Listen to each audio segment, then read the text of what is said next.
With this image is actually replace the existing billboards with my own images. Okay, so here I have it on layer 1. It's a bit dark, so I want to brighten up the colors a little bit and then work on it.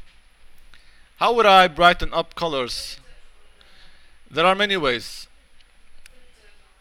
No, not filter. I would go to, first of all, the first way, to image, adjustment, and brightness contrast. This is the very first way that I can do. Here I can increase the brightness and the image will get brighter. Now when you get too bright, it starts to lose contrast. The colors will be closer to each other and they're going to appear pale. So what you do in this case is also increase the contrast. So I have something now. I want to compare it with what I had before. So I click on preview, click and unclick to compare the two results together. So this is one way actually to do the color correction, but this is not my preferred way because you're gonna lose some colors. So I'm gonna press cancel. This is one way that you can do it, brightening up the image. The better way that I prefer is this. You also go to image, adjustment, but this time you choose curves. Now when you choose curves, you have a curve here. You can click on the center and bring it up, and it gets brighter without changing the colors. So it's a much better way than brightness contrast. So if you press on preview back and forth, you're gonna see the difference.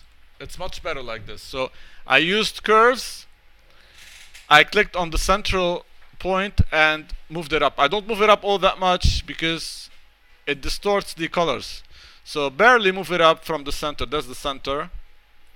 And compare with the preview. So you press OK.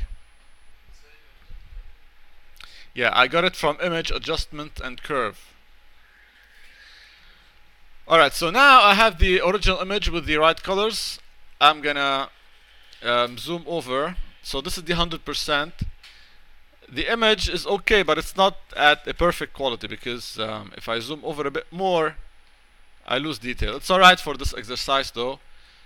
But for real projects, I would need higher resolution images, which is an image that was shot at a bigger pixel scale. So in case that's the maximum of your camera, you have to use a bigger camera. Alright, so now I have this. I'm gonna double click and open some images, the regular images that I've been using. Let's say these images.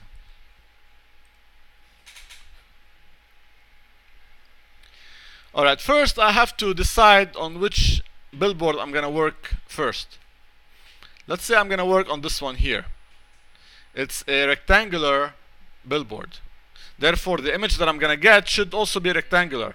If it's not, I would have to stretch it, which is not a good thing. I don't want to stretch at all. So let's see how we can do this. This one is rectangular, so I can use it, for example. So I'll drag it down here. You see that this image is much bigger. To scale it down, what would I do? Yeah, I would either go to show bounding box and then I can scale it down.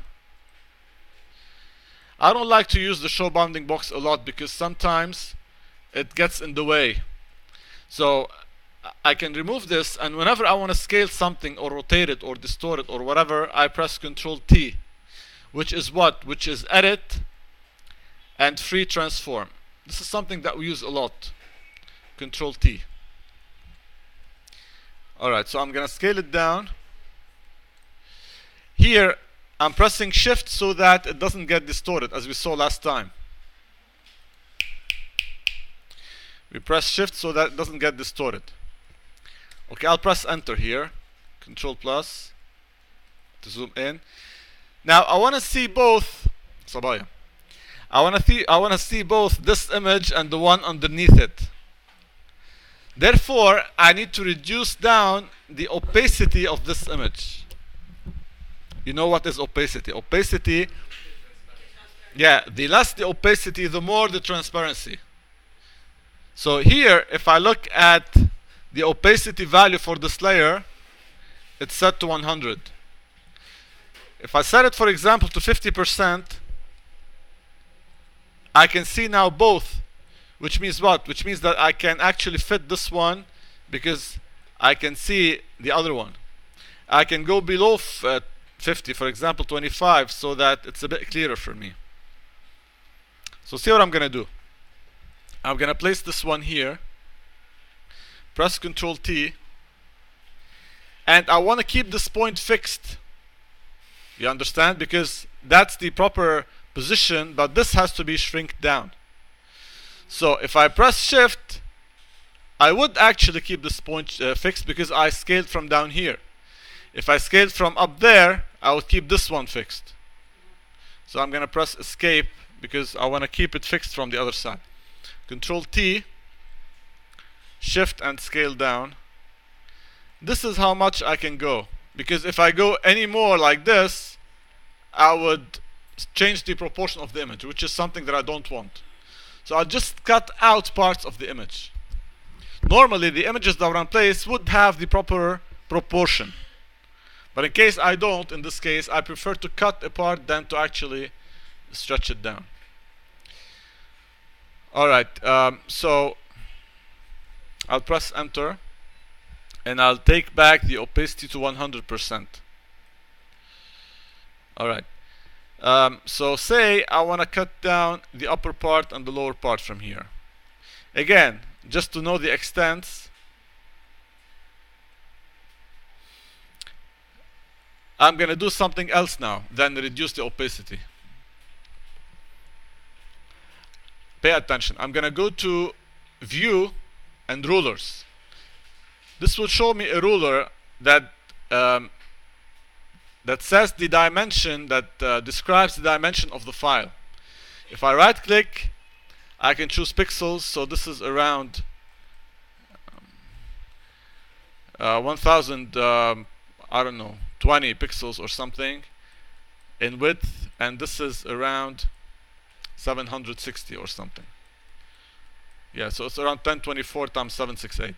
So anyway, why am I doing this? I'm gonna hide the image, and if I drag down a guide from the ruler, I would get this blue line. This is called a guide.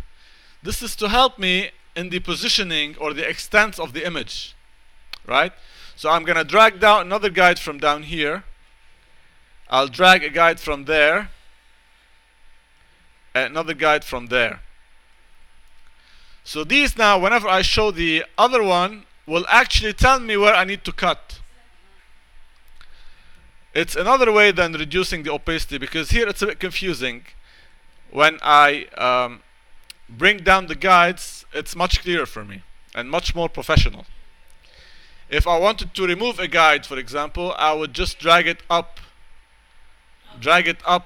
to the ruler and it will disappear.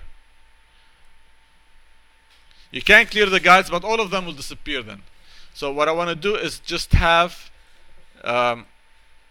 delete one guide at a time. Anyway, now what I'm going to do is use my selection tool to actually delete parts of the image.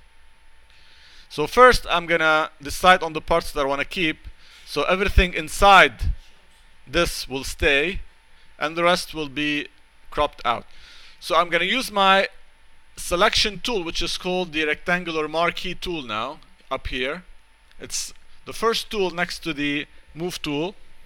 I would make a rectangular selection and press delete. From the sides, I don't have anything to delete, but from the bottom also I can delete. Now I still have the selection. To remove the selection, I would choose select and deselect. I'm going to talk a lot about selection, but for now you can make a selection and delete parts of the image and they will go away. Alright, now I'm done with the guides, so I'm going to choose View and Clear Guides because I don't need them anymore. What I'm going to do is actually fit this image to take the same perspective as that one.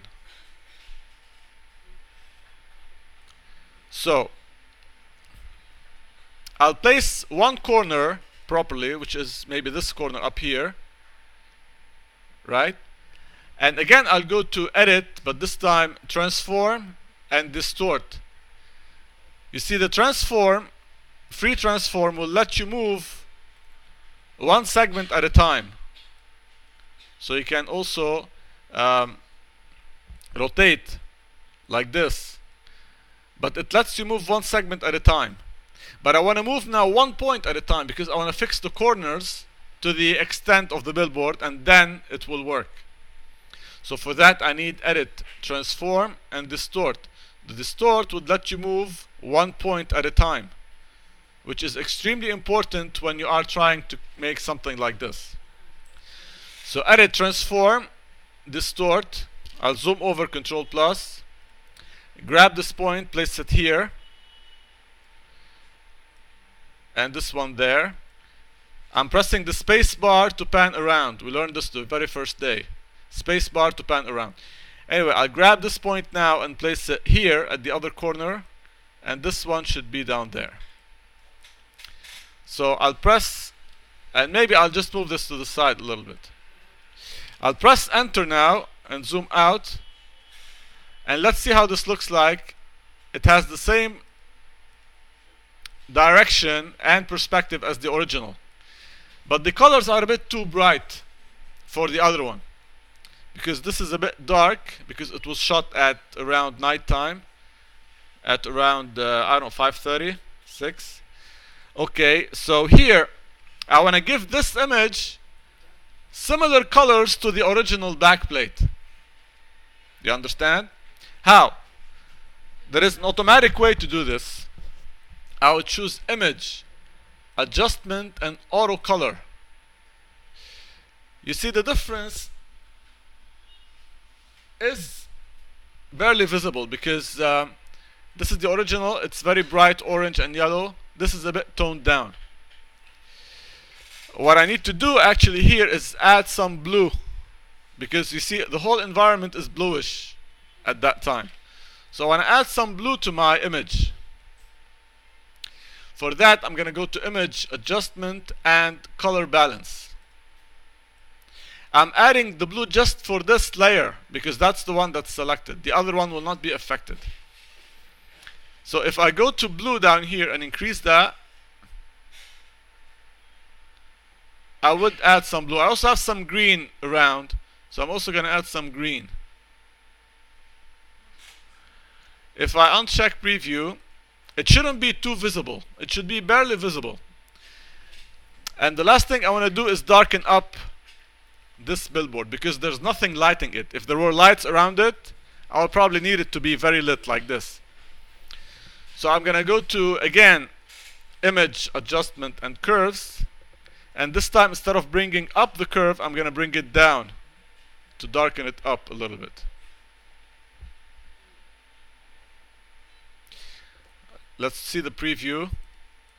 Alright, darker. And there.